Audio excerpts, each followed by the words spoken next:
A morte de Moisés. Olá, espero que você esteja bem. Nós estamos aqui mais uma vez para darmos continuidade ao estudo do livro de Deuteronômio, hoje Deuteronômio capítulo 32. Mas antes é necessário que eu faça alguns pedidos, e o primeiro pedido é para que você não apenas curta, mas compartilhe esse estudo com outras pessoas, para que outras pessoas venham ser abençoadas. Outro pedido é para que você nos siga nas redes sociais, porque através das redes sociais da igreja você terá acesso à agenda da semana e nela você poderá conferir os dias, horários e temas dos estudos que nós disponibilizamos ali na igreja. Portanto, venha participar, porque certamente você vai adquirir mais conhecimento da palavra de Deus. E outro pedido é para que você leia todo o capítulo, no caso hoje o capítulo 32. Depois desses pedidos, vamos para o estudo de hoje. Eu quero ler aqui do versículo 48 até o versículo 52, que diz: Naquele mesmo dia o Senhor disse a Moisés: Suba as montanhas de Abarim até o monte Nebo, em Moabe, em frente de Jericó, e contemple Canaã, a terra que dou aos israelitas como propriedade. Ali na montanha que você tiver subido, você morrerá e será reunido aos seus antepassados, assim como seu irmão Arão morreu no monte Hor e foi reunido aos seus antepassados. Assim será porque vocês dois foram infiéis para comigo na presença dos israelitas, junto às águas de Meribá, em Cádiz, no deserto de Zim, e porque vocês não sustentaram a minha santidade no meio dos israelitas. Portanto, você verá a terra somente à distância, mas não entrará na terra que estou dando ao povo de Israel. Portanto, agora o Senhor vai falar com Moisés, depois dele falar a respeito desse cântico. E perceba que esse cântico é longo. E esse cântico vai tratar a respeito do povo quando o povo pecar. Portanto, é algo que tem que ser ensinado desde agora para esse povo, porque esse povo, como o Senhor já falou algumas vezes aqui no livro de Deuteronômio, é um povo obstinado. Então, Moisés está trazendo esse cântico para esse povo cantar sempre esse cântico, porque quando o Senhor trouxer juízo sobre o povo de Israel, algo que vai acontecer em alguns momentos, não é verdade? Por exemplo, você percebe um juízo da parte de Deus quando o povo de Israel se divide. Isso acontece com Roboão, filho de Salomão. Salomão teve 700 mulheres e 300 concubinas, e ele fez casamentos políticos. Então, quando Davi, seu pai, queria uma terra, Davi entrava em guerra com o povo daquela terra e conquistava aquela terra.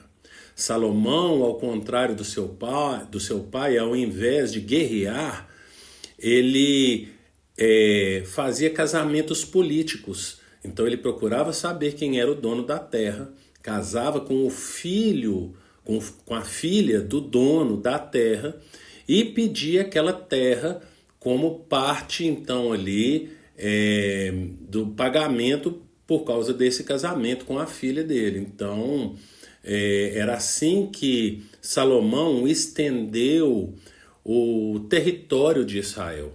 E por causa disso, por causa desses casamentos políticos que ele fez, ele encheu a terra de templo pagão. E por causa desse pecado dele, o Senhor então falou que iria dividir o reino ao meio. E isso aconteceu não no reinado dele, como o Senhor falou, isso não aconteceria no reinado dele, mas no reinado do filho dele, Roboão. E foi o que aconteceu.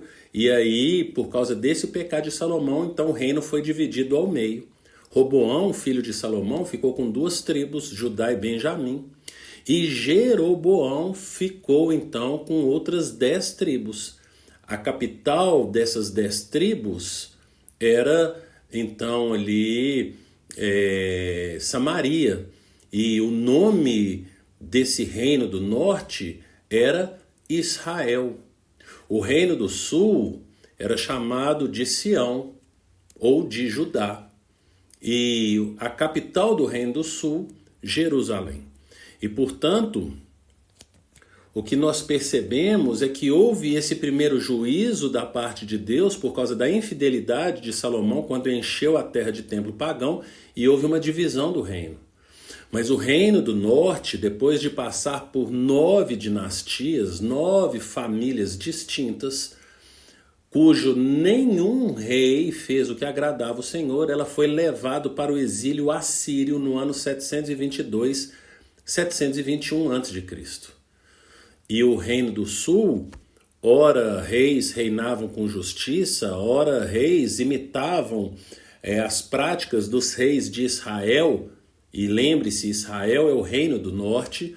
Então, quando esses reis faziam aquilo que era mal, é relatado ali tanto no livro de Reis, quanto também ali no livro de Crônicas. E por causa do pecado desses reis, esse reino foi levado para o exílio a partir da morte de Josias, o último rei que reinou de forma livre e que inclusive reinou com justiça. E você vai estudar isso lá em 2 Reis, a partir ali do capítulo 22, né? A gente vai ver ali, então, a queda ali, a morte ali do rei Josias, que acontece no ano 609. E a partir do ano 609... então, o Reino do Sul sofre alguns exílios, sendo o primeiro exílio o exílio egípcio, porque Josias morreu numa guerra contra o Egito, e o Egito passou então ali a subjugar Israel. Mais rapidamente o Egito perde, vai em auxílio à Assíria contra a Babilônia, perde essa guerra, volta então com seu exército para o Egito, e Babilônia vem e estabelece ali então o seu governo. Na verdade, vai então tomar posse ali de Jerusalém a partir do ano 605 a.C., mas no ano 586 a.C., Nabucodonosor entra ali, a Babilônia, né, melhor dizendo, a Babilônia entra ali em Jerusalém, destrói o templo e ali também destrói os muros de Jerusalém. E então essa canção de Moisés era para ser cantada exatamente nesses momentos, como falamos aqui no reinado de Roboão, como falamos aqui na queda do reino do norte para a Síria no ano 722, 721 a.C., e também a partir da derrota ali do rei Josias no ano 609. Portanto, esse povo deveria estar cantando essa canção. Então, apesar de Moisés trazer essa canção, ele não vai ficar ileso do pecado que ele cometeu. E para isso, nós precisamos perceber, porque aqui está falando a respeito, então, do pecado dele, mas para nós averiguarmos melhor aqui esse pecado dele, é necessário que a gente abra em Números capítulo 20. E já fizemos o estudo aqui de Números capítulo 20. Então, se você não se recorda desse estudo, ou se você não viu esse estudo, eu recomendo que você volte no livro de Números, lá no capítulo 20, para você ver exatamente essa passagem que nós tratamos. E então, a gente vai perceber que logo no versículo 1, que vai falar que no primeiro mês, toda a comunidade de Israel chegou ao deserto de Zim e ficou em Cádiz. Ali Miriam morreu e foi sepultada. E quando nós estudamos aqui nesse mesmo capítulo, do versículo 22 até o versículo 29, que é o último versículo desse capítulo de Números, aqui nós vamos descobrir que eles estão no 40º ano. Portanto, esse pecado acontece no 40º ano, inclusive depois da morte de Miriam.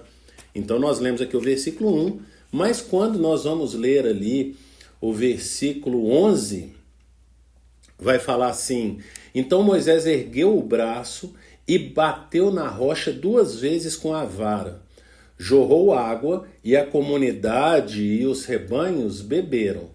Versículo 12. O Senhor, porém, disse a Moisés e a Arão: como vocês não confiaram em mim para honrar minha santidade à vista dos israelitas, vocês não conduzirão esta comunidade para a terra que lhes estou dando. Portanto, por causa desse pecado, eles não entrariam na terra prometida. E no restante do capítulo, como já falamos aí, a partir do versículo 22 até o versículo 29, vai falar a respeito da morte de Arão. Portanto, tanto Miriam quanto Arão, quanto Moisés, morreram no 40º ano. E o pecado de Arão e de Moisés, afinal, como falamos, Miriam já havia morrido, foi eles não terem obedecido ao Senhor. E, portanto, aqui agora em Deuteronômio, está tratando da morte de Moisés. Arão já havia morrido, como falamos, né? E aí agora, então, o Senhor está falando para Moisés, e está falando para ele subir até o monte, aonde ele iria morrer, onde ele morreu. E aqui estou falando iria morrer porque a gente tem ainda mais 2 capítulos aqui para estudarmos. E lá no capítulo 34, o último capítulo de Deuteronômio, nós vamos falar a respeito de forma mais profunda aí da morte de Moisés. Mas algo que é necessário a gente trazer, eu queria compartilhar Gálatas capítulo 6, a partir do versículo 7 e 8 diz: não se deixem enganar, de Deus não se zomba, pois o que o homem semear, isto também colherá. Quem semeia para a sua carne, da carne colherá destruição, mas quem semeia para o Espírito, do Espírito colherá a vida eterna. Portanto, esse texto está falando a respeito do que a gente planta e o que a gente vai colher, que ou é morte ou é a vida eterna, é para nós a partir de Jesus. Perceba que Moisés ele vai morrer aqui, mas um dia todos nós morreremos, porque em Romanos capítulo 6, versículo 23, Paulo fala que o salário do pecado é a morte. E no capítulo 3, versículo 23, ele fala que todos pecaram. Portanto, se todos nós pecamos, todos nós morreremos. Mas aqui em Gálatas, Paulo está tratando a respeito de uma morte eterna ou de uma vida eterna. E essa postura aqui de Moisés nos mostra, portanto, que Moisés morreu por causa do seu pecado, mas ele não teve essa morte eterna. Por quê? Porque aqui em Deuteronômio, capítulo 18, lá no versículo 15, então deixa eu voltar aqui rapidamente aqui, em Deuteronômio, capítulo 18, lá no versículo 15, Moisés fala assim: o Senhor, o seu Deus, levantará do meio de seus próprios irmãos um profeta como eu, ouçam-no.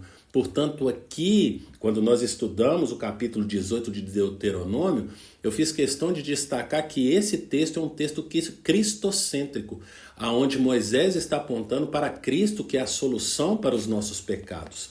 E, portanto, nós vimos aqui no estudo de hoje essa morte de Moisés, mas que ele também, olhando para Cristo, sabia que a solução eterna para ele estava em Cristo Jesus, o nosso Senhor, de quem ele falou ali no capítulo 18, versículo 15, como nós falamos. E como a gente sempre conclui os estudos, e nós estamos caminhando para o final desse estudo, é necessário que a gente faça alguns questionamentos, porque o que a gente tem plantado é para colhermos morte ou vida eterna? Porque a única forma de colhermos, de plantarmos e colhermos essa vida eterna é através do Senhor Jesus. Paulo fala lá no livro de Romanos, lá no capítulo 10, versículo 9, ele vai falar, portanto, que quem crê creia no Senhor Jesus, né? Então, deixa eu abrir aqui no capítulo 10, lá no versículo 9, vai falar assim o texto bíblico. Se você confessar com a sua boca que Jesus é o Senhor e em seu coração crer que Deus o ressuscitou dentre os mortos, será salvo. Portanto, a solução para nós, a vida eterna, é crermos no Senhor Jesus. A salvação para o homem, tanto no Antigo Testamento quanto no Novo Testamento, sempre foi crer no Senhor. Nós reconhecemos a nossa miséria humana e depositamos a nossa confiança no Senhor, porque é Ele que nos dará a vida. E como que nós temos vivido? Cremos verdadeiramente no Senhor Jesus? Acreditamos, porque nós sempre falamos, quando tratamos a respeito do Evangelho, e estudamos o Evangelho lá em Colossenses capítulo 1. Então, se você não estudou Colossenses capítulo 1, nós já fizemos esse estudo. Então, você volta lá no livro de Colossenses capítulo 1, lá no versículo 21, 22 e 23, nós tratamos a respeito do Evangelho. Então, nós precisamos saber o que é o Evangelho, nós também precisamos acreditar no Evangelho, nós precisamos viver de acordo com o Evangelho. E é isso que tem acontecido nas nossas vidas, porque Jesus fala lá em Marcos, capítulo 16, versículo 15 e 16, que a gente tem que ir pelo mundo e pregar o Evangelho. Quem crer no Evangelho será salvo, mas quem não crer já está condenado. E como que nós temos demonstrado essa nossa fé no Evangelho? Pense nisso e que o Senhor te abençoe.